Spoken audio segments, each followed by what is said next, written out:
Car payments have reached record highs in recent years, and Americans are feeling the pinch. But in recent years, owning a car has gotten expensive. Really expensive.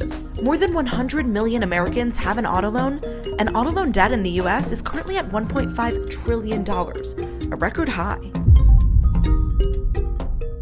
Have you noticed that everyone seems to have a car they can't really afford in 2025? Not just luxury vehicles, regular sedans, used cars, and even base models are coming out with massive monthly payments. People are spending more money on their cars than they are food, on savings, and sometimes even on rent. And the thing is, it's not just a budgeting issue. This is a full-on financial trap that's dragging millions of people into long-term massive debt. And the scary part, most people don't even realize it. But why exactly is it destroying people's finances? Why is it happening now? And what you can do to avoid it or even escape it if you're in it already. Most people realize it, but they don't want to admit it. And that's that cars have never been more expensive to own. And I'm not just talking about, the price tag on the window. The average car now in 2025 is over $48,000. The average monthly payment is over $750, and a lot of people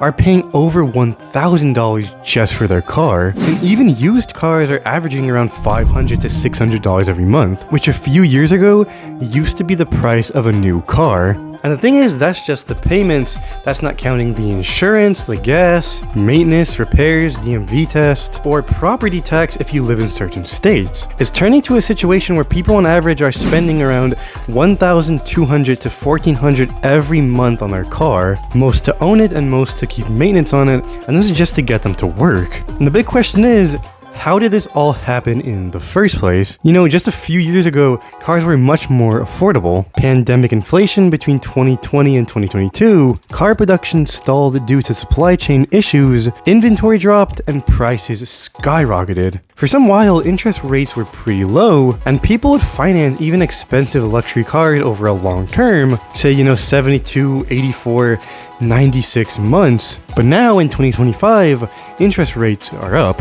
Car loans come with 7%, 10% interest, which means you're paying way more than the sticker price, and also negative equity. Millions of people traded in cars that they still owed some amount of money on, and the debt didn't just disappear, it got rolled on into an entirely new loan, which made the loan price for that new car even worse. And now it's even to the point where not even dealerships are a safe place. Dealers often focus only on monthly payments, not total cost. That's how people end up paying $60,000 plus for a $30,000 car over time. But really, what's the result of all this? Auto loan delinquencies just hit an all-time high in 2025, especially among Millennials and Gen Z. Repos are up, lenders are repossessing vehicles at a rate not seen since the Great Recession. While car payments have been going up and up and up, income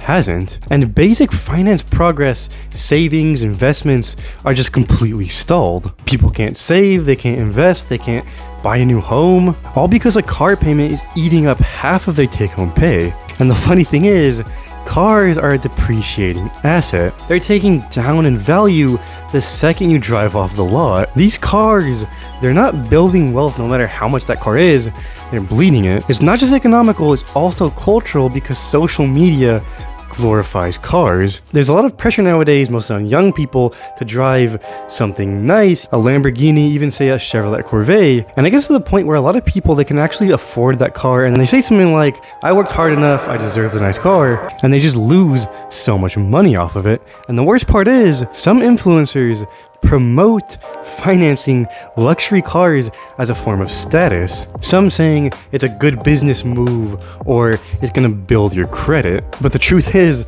a lot of these people that you see are financing something that they can't even afford, and they're just going in to higher and higher debt. And this mindset has become so normalized that some people feel, insecure about driving a reliable $8,000 Honda, even if it's the much smarter financial move. If you're in the middle of this or you're thinking about getting yourself a new car, ask yourself these questions. Do you really need a new car, or are you just bored of the one that you have now? And do you know your total loan cost, or are you just focused only on monthly payments. A lot of the times, the best financial move is to just stay still. It may not be, the best sounding one, but it is the best sometimes. A paid off car might not turn a bunch of heads and make you, people asking for pictures of your car or whatever, but it will give you a lot of freedom, options, and peace of mind. Because quietly, car payments are accelerating in 2025 and ruining people's finances, and the trend is only gonna go up. So let me know what you guys think down in the comment section below. Watch this video right here about why all the stores have been closing recently, and as always, thank you for watching.